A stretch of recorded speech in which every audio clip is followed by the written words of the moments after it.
Welcome back. If you're jumping in, be sure to go back and listen to episode 2 for the first half of this conversation with the one and only Jon Stewart and his plant-powered wife, Tracey Stewart. In today's extended interview, we talk about how they are finding new foods to eat each day and how they are reaping the benefits of increasing their greens and avoiding junk food. Jon and Tracey are two of the most compassionate people you will ever meet. So in season 2, where we are celebrating heroes, it was really easy to showcase these two who are setting such an example for everyone to follow. Remember, if you'd rather watch, the full video of this conversation is available on our website at plantstrongpodcast.com.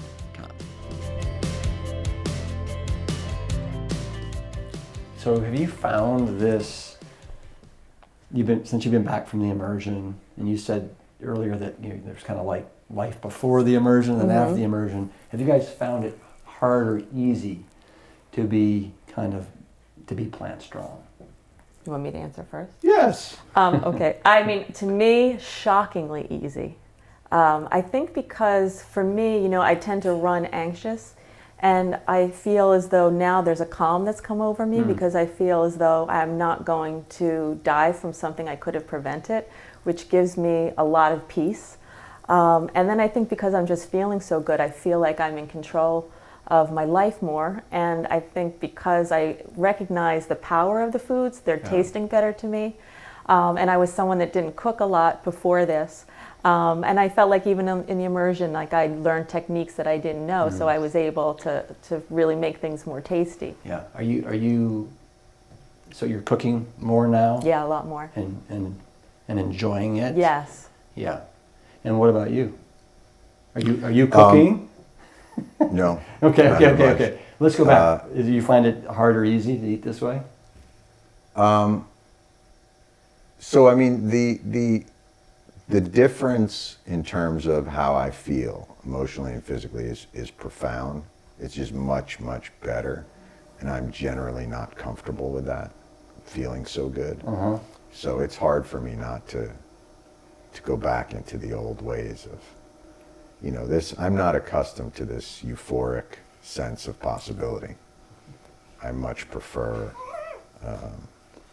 the depression, the dark nights of feeling like there's a block of Edom that's just sitting right here, like a wheel with the red. I have to set my feet to a certain extent with this sort of thing.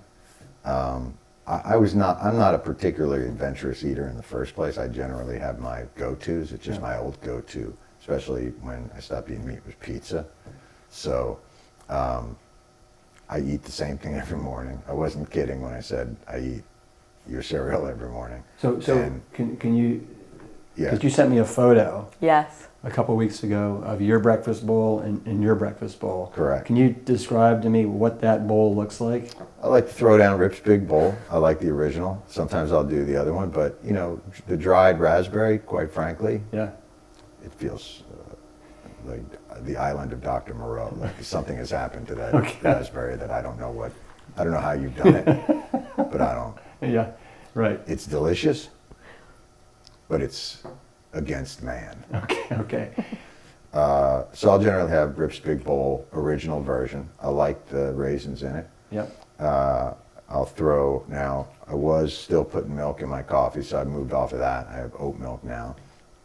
Throw a little oat milk on my bad boy with some flax seed and some hemp seeds. Sometimes a little chia. Good. Get your omega-3s for the day. Fatty acids. Yeah. Sure. Good. If you want to call it that. Yeah. Okay. I just like opening bags and pouring it into the bowl. It's a big bowl. You're right. Then I'll throw a little actual fruit, like some raspberries, some blueberries. She's hawking the bananas, as you can see today, because she apparently has stock in some sort of banana company. I won't always throw banana in there. And then I'll throw a bunch of kale on top of that with a little bit of nooch, put it all together, throw that down, and then about halfway through, usually I'll run to the bathroom. Now, I'll come back. For people that don't know what nooch is, can you tell them what nooch is? It is nutritional yeast. Yep. other than that, I don't know what it is. Like it's one of those things that, I mean, I used to do woodworking, and I'm pretty sure the floor of the workshop was covered in it. I never thought to eat it. Yes. But it's like delicious, and it brings that, I don't know what it is. Kind of got a nutty, cheesy flavor to it. It brings the decadence Yeah. to the big bowl. Yeah. Well, when she was telling me that she put some steamed greens in both your bowls and then there was nutritional yeast in there, I was like, oh God, that just sounds wrong. Like for breakfast, mixing that savory with the sweet in the big bowl sounds wrong. But then when she sent the photos and I got to see how it was kind of compartmentalized. Yeah. Right? So I'm At taking... the start it is. Yeah. So do you actually do this? Yes. Okay. Let me tell you something. Okay. We've only been in it for a little while. Okay. But we go for it. I understand you do the Ironman triathlons and those types of things. Well, This is our triathlon. This You is may our, not be plant strong enough so- to hang with us. Okay. That's all I'm saying is, sure, you've done it for a while, but we're new school. Yeah. We're bringing flavors to this you've never even dreamed of. I love it. Yeah. Now, okay. So what is a typical? So that's breakfast. Right. And I want you to know that to me has been the linchpin of my success for the last 32 years. I believe No it. joke. Literally. No, I believe that. I believe it. Six Yeah. mornings a week, except for Sundays with the kids. We do pancakes or waffles or Right. migas especiales. But for the most part, that big bowl, I mean, it's tried and true. And I love it. It fills me up, and then I'm good till lunch. So what do you guys usually do? What's a typical lunch look like? So typically what we do, I mean, and it's funny because now friends will say, what do you eat? And I always just try to simplify to say we always have steamed greens or a green, a clean starch or a carb, and some type of bean. And so it's really always that. So for people that don't know, when you say you have a clean starch I mean like a potato, a sweet potato, high fiber pasta, whole grain pasta, brown rice or quinoa is always in there. Yep. And the nice thing is we do keep all your products in the refrigerator, and in the closet, so we can always like open that up, and that's always easy. So I'll have friends say, well, sometimes I don't have time to put everything together. Yeah. But that is what's great, is like we always do have that as our backup plan. And I'm in the city a lot now working on something. So, but the interesting thing is there's a new thing in the city that is sort of fast food places, but that are these plant strong bowls. Yeah. So you can go to, whether it be a place called Sweet Greens or Mighty Bowl, and you walk in, and it's exactly that. You get your choice of sweet potato, greens, or I'll go to this place, Little Beet, where they make a beet burger with kale and charred broccoli. You throw down one of those bowls, and it's exactly what you guys are talking about. It's brown rice and beans, or I'll eat rice and beans a lot because I happen to like that. Yeah. No, it's perfect. Yeah. No, what about dinner? Very similar. Similar. Yeah. And now, like, we used to eat out a lot, and so now what we do is we go, we have a very good Mexican restaurant, so we'll go and get black beans, rice, pico de gallo. We'll take our own spinach, and we'll get corn tortillas and make, burritos. So that's like that's our new decadent, which is funny because it's still, I think, fantastic food and healthy. Yeah, but I'm not a huge variety person. So I generally pick my go-tos, and I stay with it. To me, that's one of the beautiful things about this lifestyle is you can make it as simple as you want, or if you're a total foodie, you can like experiment to the moon and back. Right. It's just like whatever you want. It you really can is. make it work. It's flexible. Yeah, totally.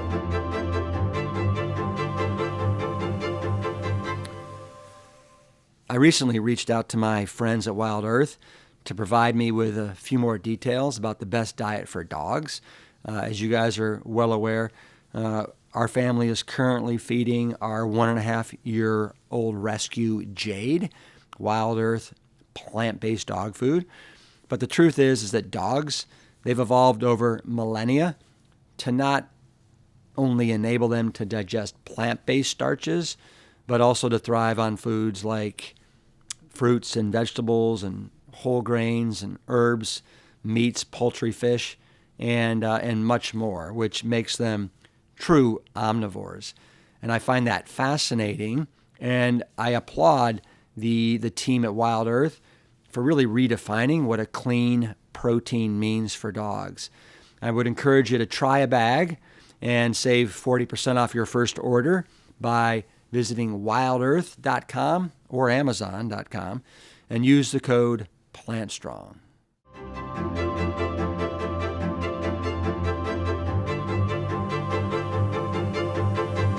What is the event tonight that your sister's coming to, your mother's coming to, that you guys are throwing, that we're going to have a whole bunch of people coming? Right. Well, we're going to Monmouth University tonight, and we're going to show the Game Changers. And then we will have a panel discussion afterward. Jon will moderate. Rip, you'll be there. Mm-hmm. You ready? You're on the panel, man. You ready to moderate? No, I'm going to go home and study up on my cue sheets. No, we're all good to go. No, I know. Yeah. You're not nervous? You're okay? You're good? It's a big crowd, but I'm looking forward to it. No, but what was the reason that you guys decided to host this? Well, I think, our lives have been so impacted by it. And I think that we're both similar in the way that we always want to help as many people as we can. And so I think we were both struck by how important this was. We've been doing things within our community to try and help people, but there seemed to be nothing more impactful than getting this information to people. And so for the event tonight too, we were very strategic in first inviting medical professionals. Yeah.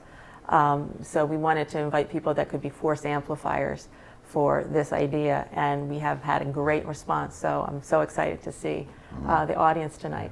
Yeah. But we sold out overnight. No, I know. When I heard that there were 700 seats in this auditorium, and you're going to open it up, and you hadn't opened it up, and it had been like just 2 weeks ago, I was like, okay, can we help you get the word out? And I think you knew what would happen, but I didn't. Yeah. And then, it's like you let people know, and you were sold out in like great. A couple hours. That's pretty cool. I think it's awfully important not to force people to go to the church that you attend. That you have to go into these. Eating is very personal for people. Yeah. And we may have an idea about what we think in terms of what's healthy or what's better for the earth, but not everybody goes along with that, and that's okay. And I think it's important to provide people with the options, to let them come to it if they want to come to it, but if they don't, not to cast that aside because they won't. But let me say something about that, because I've been in this for a long time. Yeah. Right, eating this way, 32 years, kind of been a big advocate of the lifestyle for probably 12 years or so. And I was listening to an interview with Donald Trump Jr. It was just, I think, yesterday. He was on CBS morning show. The casino guy?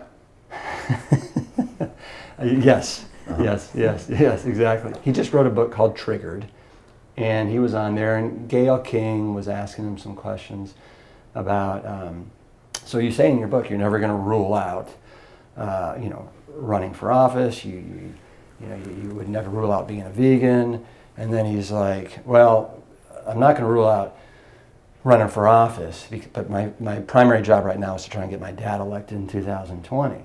But I will rule out being a vegan, right? And then Gayle said, me too.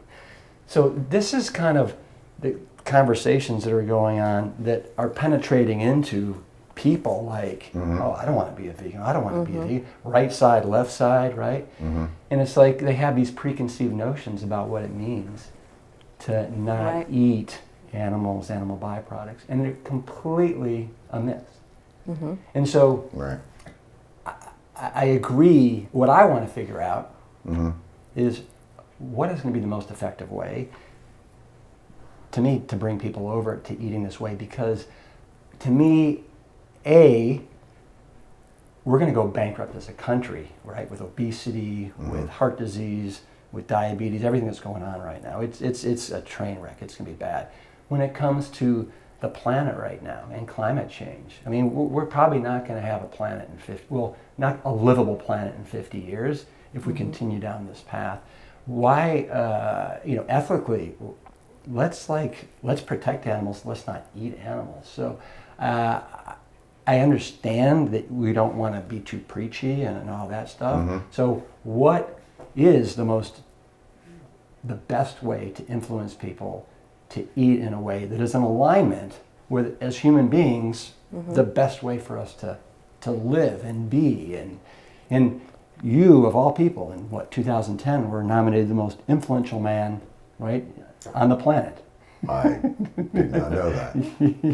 You were. I was. Yes. And can I go a little bit farther? I missed my shot. Now I'm not. Yeah. And to go a little bit further, because this is such a passionate subject for me. You recently did an amazing job getting those, the compensation for the 9/11 victims, right? Was it extended or was it just forever? It got signed into law in 2010. It was a Droga Health and Compensation, and then renewed in 2015. And then the healthcare part was renewed in perpetuity till 2090. And then we got the VCF, which is the Victims Compensation Fund, renewed to 2090 as well to match that. 2090. Yeah. Wow, that's. Yeah. I mean, yeah. It wasn't me. It was a really dedicated group of lobbyists who went in there and just for 15 years worked the body for God knows how long. Well, to get this thing done. You did an amazing job closing it. They did their job. Now you do your job, right? Right. And I'm wondering at what point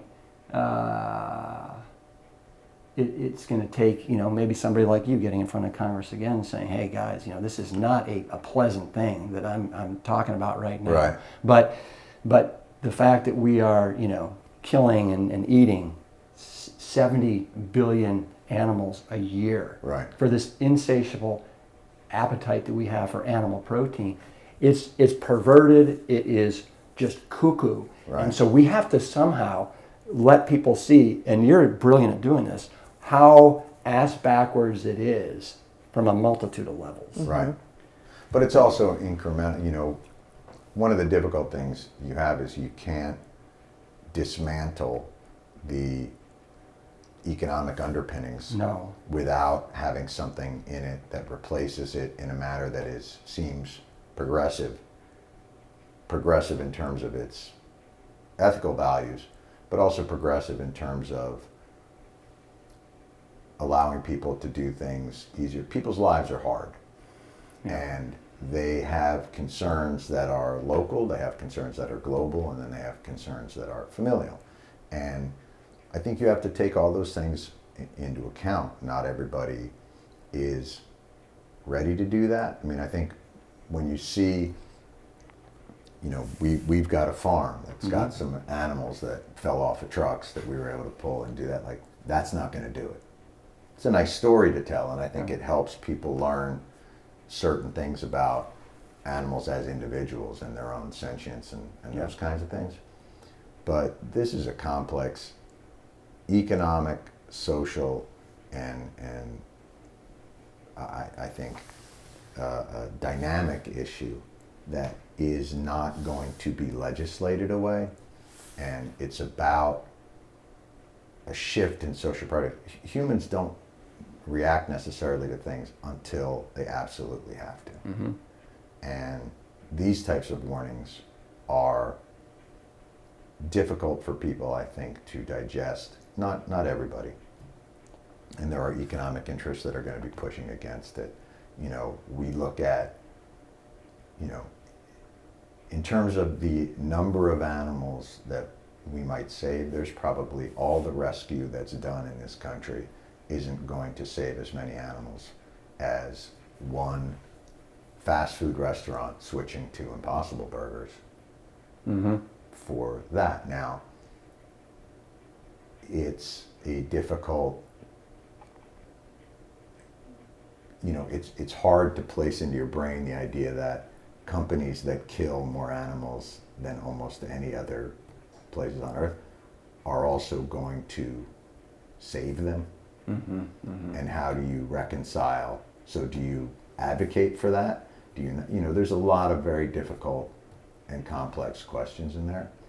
But one thing I think you can't do, like the same with fossil fuel industry. I think you can't just go in there and go, this is nuts, you have to change it. It's going to be incumbent on people to develop something that not only is going to work better ethically and economically, but also, horses didn't go away because, the horseback and horse buggy industry was creating a health problem. Cars were better, got people places faster, had more ease to it. Like all that has to be taken into account. It's a really difficult, being right about something, unfortunately, isn't enough. And I think it's about investing in creating, people have eaten this way for a long time. And just because it may create health issues down the road for people, which is something that they would generally put off, that a lot of people would say, like, I'd rather eat burgers now, die at 70, than eat the way you're talking about, die at 90. And like I say, this is, it's a much larger conversation about a lot of different things. But I actually think the progress that's been made over the last even 5 years has been phenomenal, stunning. Yeah. And I never would have, when I sit and I watch football games on Sunday, and I see commercials for plant-based burgers, in the middle of car and beer commercials, like, that's shocking to me. Well, I look at, I'll use cigarettes as the example. So back in the 50s, 60s, you had close to over 50% of Americans were smoking cigarettes. And today it's been eradicated down to where we have less than 20% of the population that's now smoking. Right. But understand, those guys are like, what else can we do? I have an idea. Juul.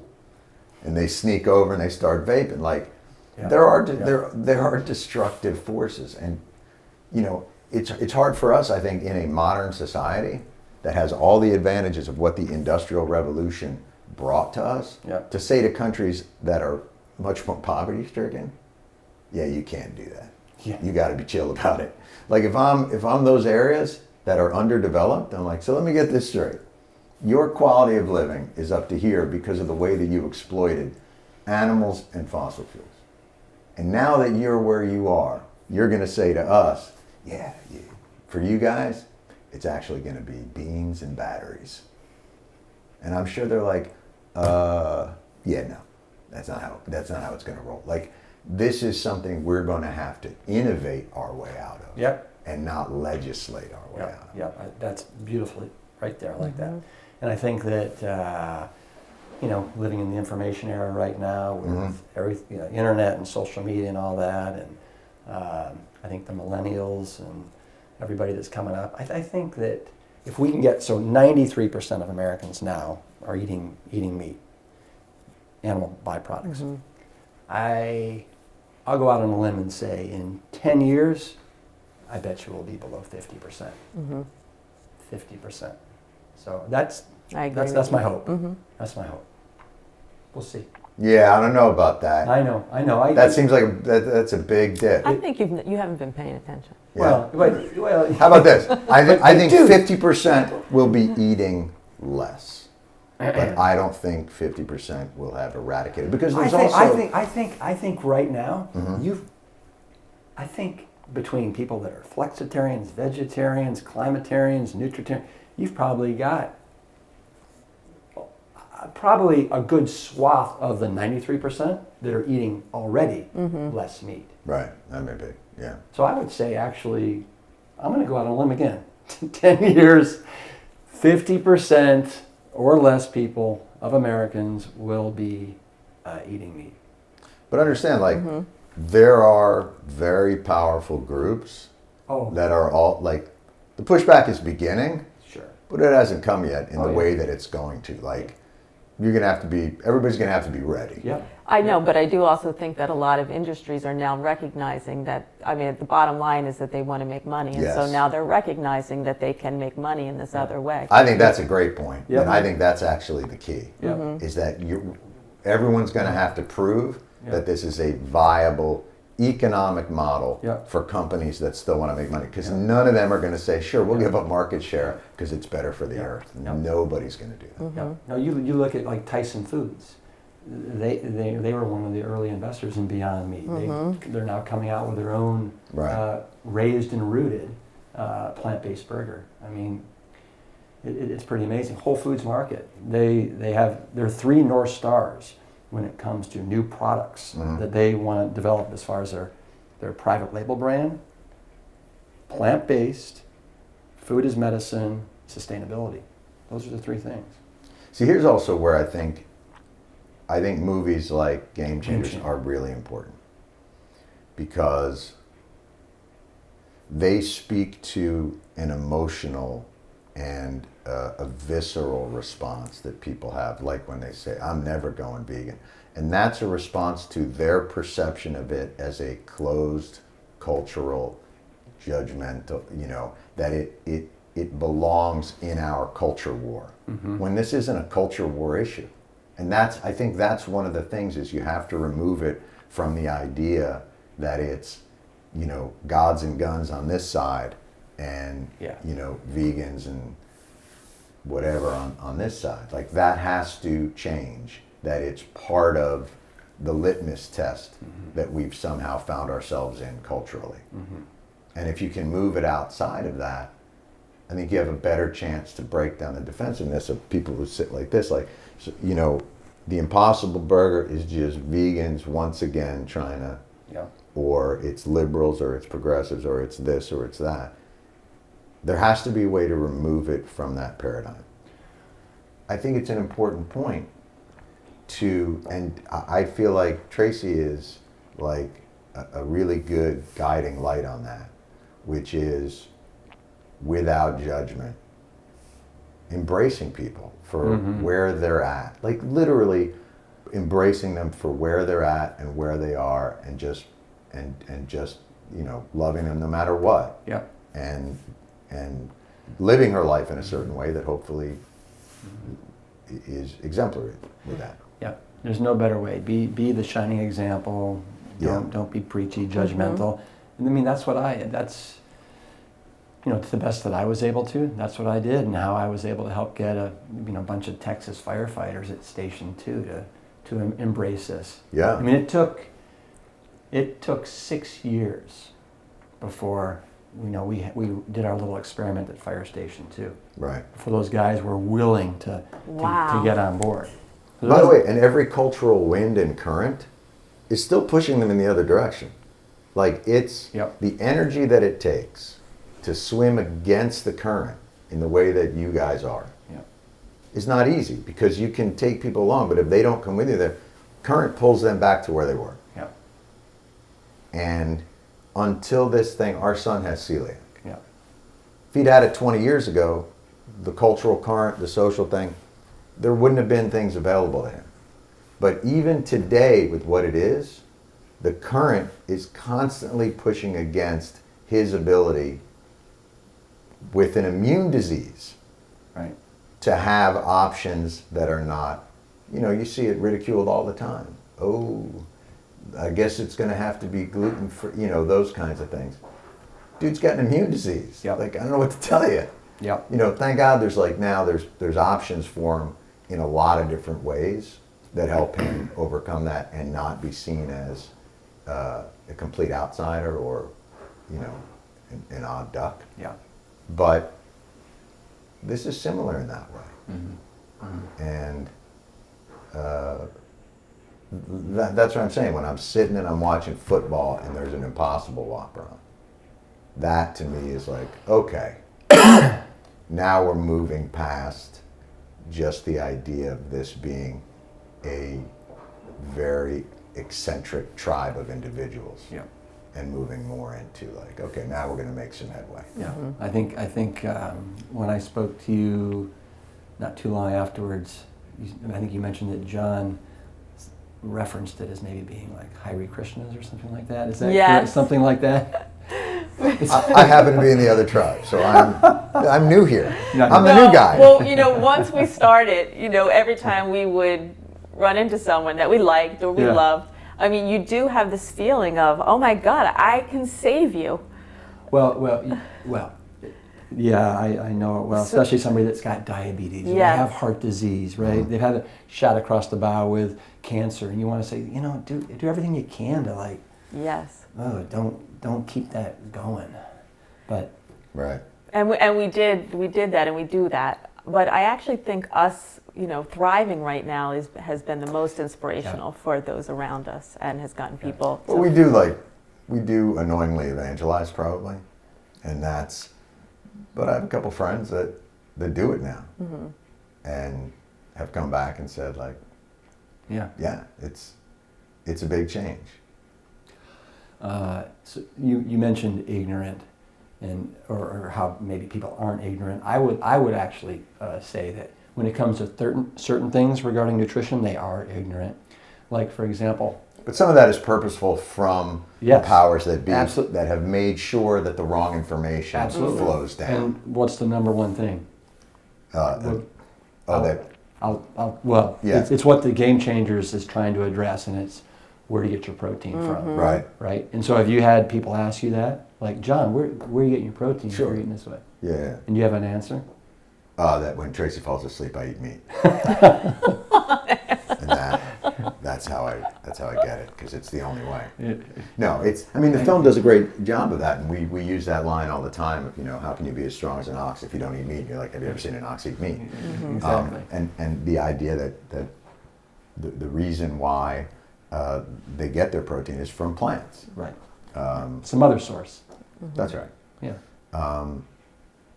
But again, that's not a mainstream. We went to our doctor's office.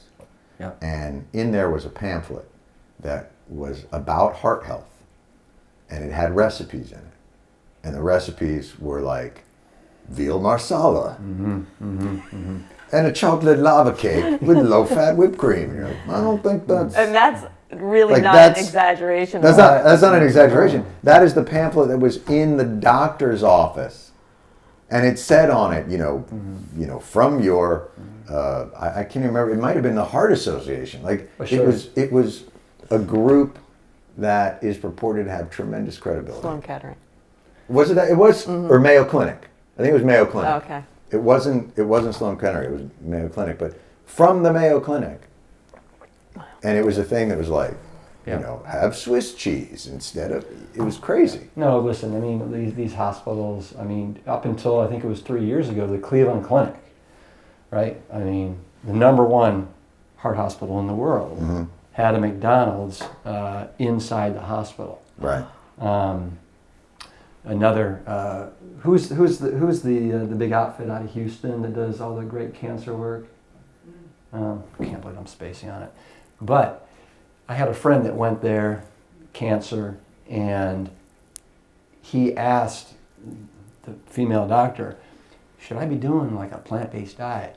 And she said, well, I can't kind of on the record recommend that, but she said off the record, because it's too preventative oriented, but off the record I can tell you that absolutely you should be doing a plant-based diet. So they don't even get into the most powerful medicine to help heal and alleviate these cancers, heart disease. Right. Most cardiologists, right? They're not talking to their patients about eating beans and big bowl and leafy greens. That's what I love about what your father says, which is when he started with his patients, everyone said you can do it, you can say it, but they're not going to comply. And what he said is, well, you have to spend more time and teach them how to do it, and that's what he did. And then, sure enough, they did it. Yeah.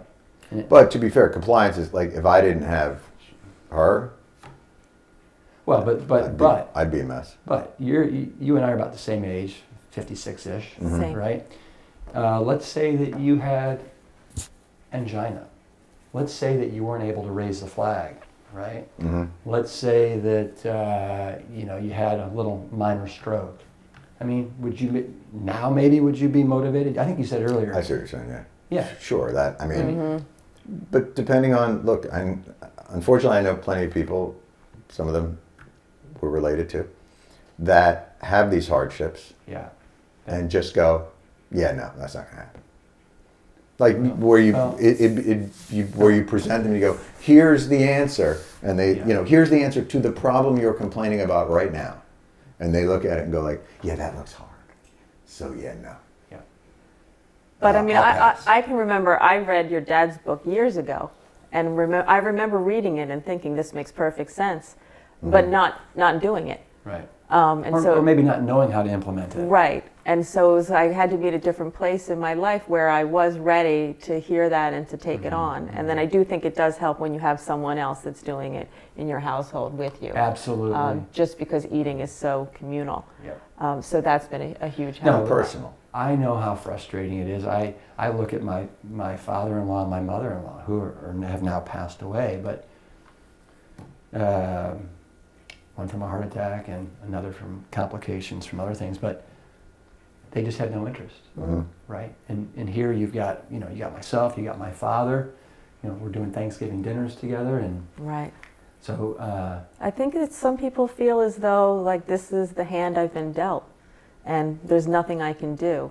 And I know for Jon and I, we never come at anything in that. There's always a solution to every problem, and so we've had to recognize that there are people in our lives that don't have that thought process. Yeah.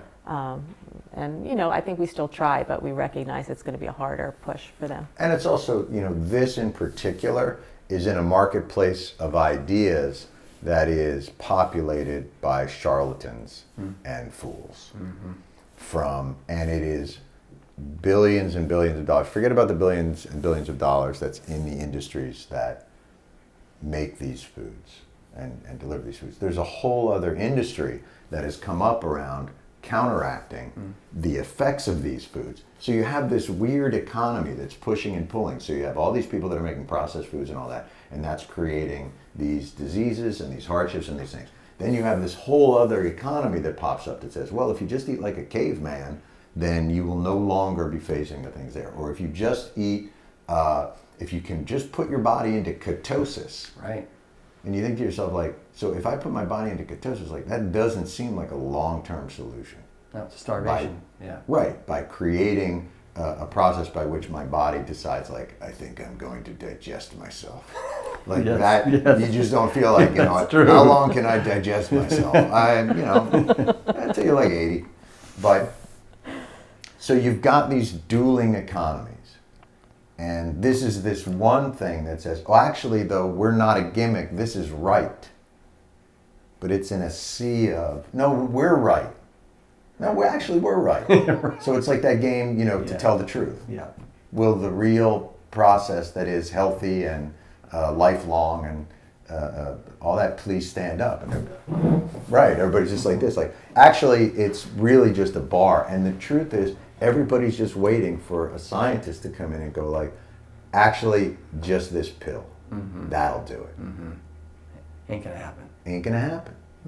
But that's the way these have been set up, and so you're combating that in a way. So you have to, I think one of the big things is to figure out how to introduce this program. How do you mainstream it into the economic flow and lifeblood? And I still think moving into those restaurants, moving into those places where people do it, finding a way. People are busy, people are worried. It can't be more expensive than the stuff they already eat. It can't be harder to make than the stuff they already eat. Like, it's gonna have to come to them in a manner that they can accept, but that isn't, that honors the fact that their lives are also hard in a whole other bunch of ways. Yep.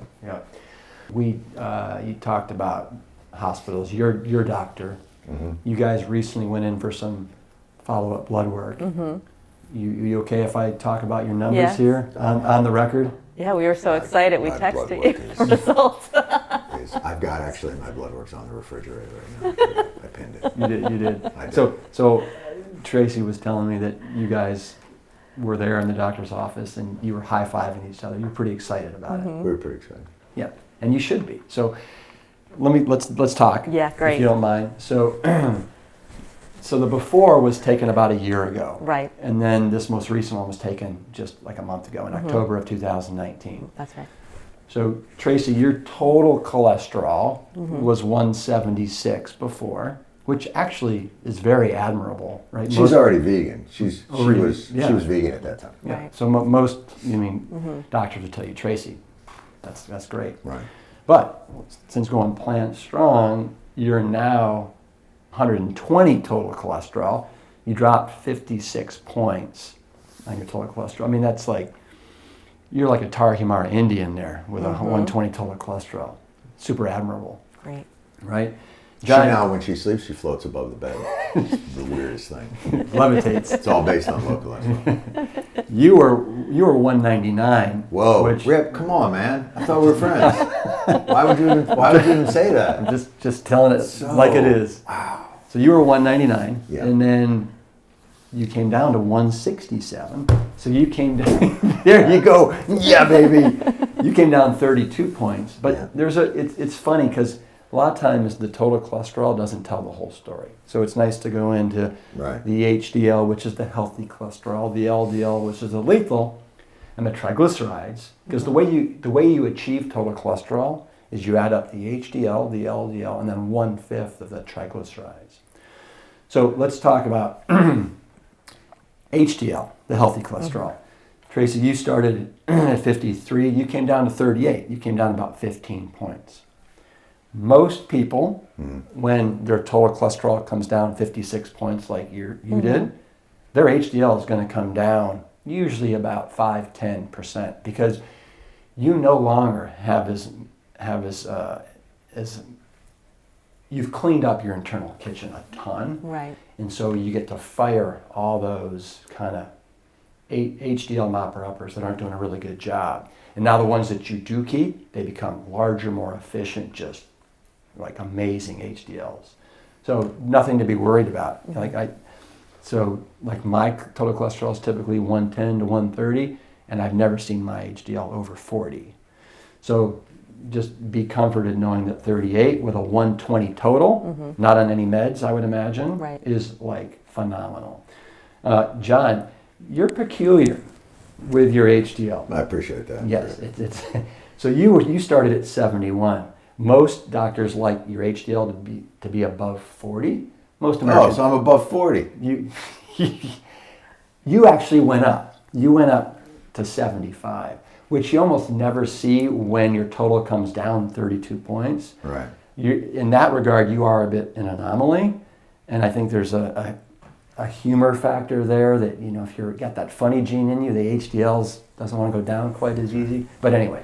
I'm assuming there's a cash reward for something like that. There should be. All right. But anyway, that's one of the reasons why your total, having a total of 167 with an HDL of 75 is gorgeous. Gorgeous. And you should not be jealous. You should be happy for Okay, me. I am happy for Thank you. you. Okay?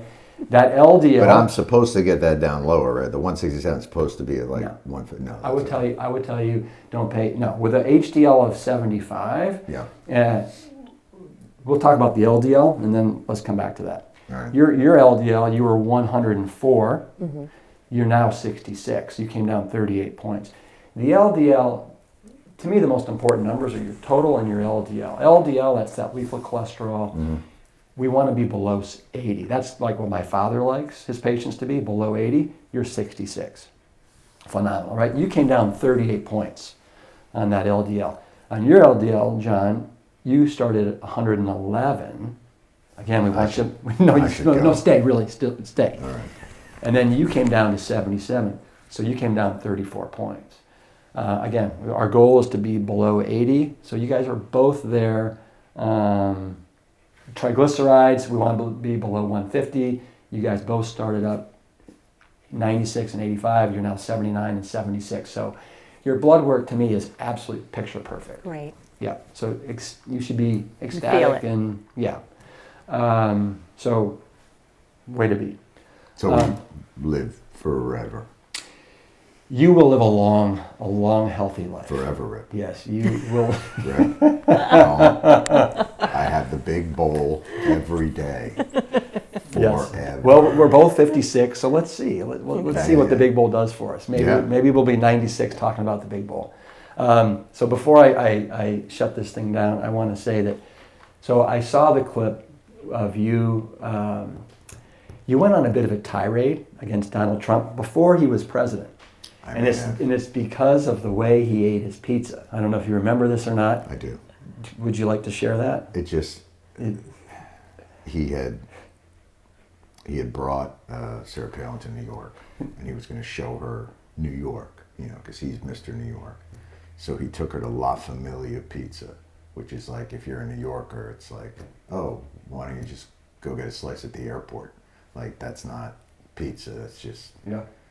So he takes her to the pizza place that's not you. I mean, you're in New York, like you can't, like sometimes we'd have people at the show and they would always say, so they'd raise their hand and go, hey, where can I get a good slice of pizza in New York? Like I heard so much about it. I go, well, where are you from? And they'd go like, South Carolina. And I'd go, oh, anywhere. Like you could go to Sbarro's and it's going to beat the shit out of your pizza. Yeah. So I get very passionate about this. Yeah. So he comes up and he takes her to La Familia, which is his first mistake. Then he sits her down, and they get their slice of pizza, and he takes out a knife and fork to eat the pizza. I've never seen hey, it. you know what? Why don't you come to Tokyo, and I'll take you to a dumpling place, and hey, can I get a fork over here? Because I want to be authentic to Japan. Like, it was bananas. So we demonstrated the manner in which you, with one hand, eat a slice of pizza, and with the other hand, give people the finger. And the other thing that he did that you also railed him on is he double stacked it. He did a slice, and then on top of it he put another slice, and then he yes. Can I say something though, in my defense? If only that had been his greatest transgression. Like, I would have been such a happier person if the biggest thing I had to complain about with that guy was the manner in which he ate a food I happen to like. Do you think if we could get Donald Trump plant strong, it would affect his policies? No. Okay. All right. I think that's, Yeah. So tonight we got a big night. Totally looking forward to it. It's gonna be awesome. I want to thank you both for being such just game changers, for having the hearts of heroes. Kind of, in my opinion, now that you have really embraced this lifestyle, giving back a little bit, and tonight trying to let the medical community around here maybe plant the seed a little bit for them. That's right. So they can be on their own journey with this. Because that's going to be the key is, you could do a film like this in front of a bunch of people and they would do it. But what we're talking about for tonight is creating an environment where this conversation continues in a more official way. So that's why I think we're not going to leave there tonight before setting up some kind of moving forward working group that will continue to think about ways to insinuate some of these solutions into their community. Yeah. That's the goal. Yeah. Bravo. All right. Well, I'm so glad that you came to that immersion. Me too. That we met, and that now we have the privilege of being here, and we're staying at your place and becoming friends. I really appreciate it. We're honored to call you a friend. Thank you, Jon. I would like you to come up with another product that deals with smaller bowls. Because the pressure that I have with these larger bowls, I'm not a large man. Yes. It's just maybe just a product line that helps people whose hands are tiny and can only carry tiny bowls. I know Rick's tiny bowl is probably not the answer, but something along those lines. Lori, can you help me out here? She's leaving the room. Rip smaller bowl. Well,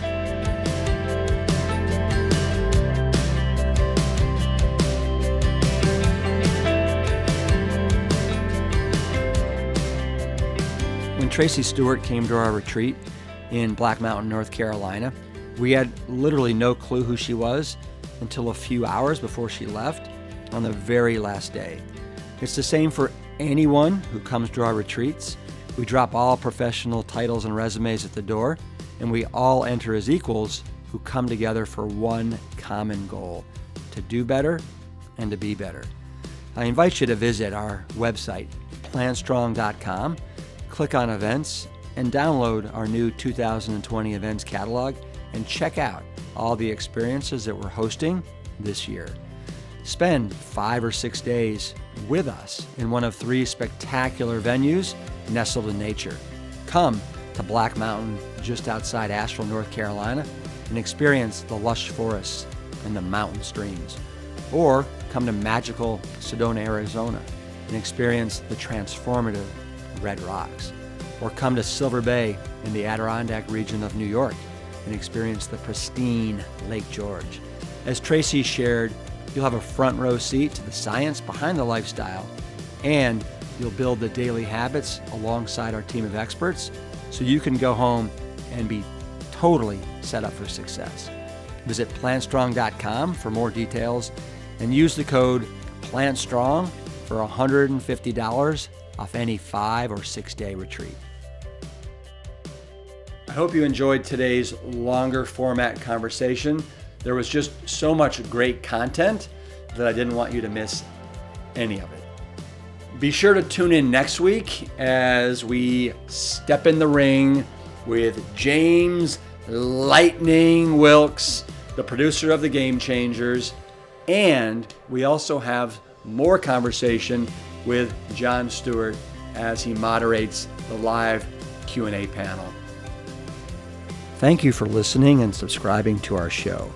I want you to know that we read each and every one of your reviews, and we appreciate each and every one.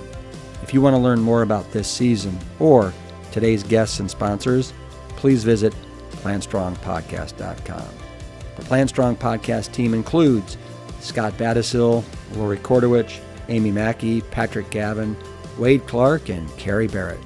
I want to thank my parents, Dr. Caldwell B. Esselstyn Jr. and Ann Kryl Esselstyn, for creating a legacy that will be carried on for generations and being willing to go against the current and trudge upstream to the causation. We are all better for it. With that, just let me say peace, engine 2, keep it plant strong.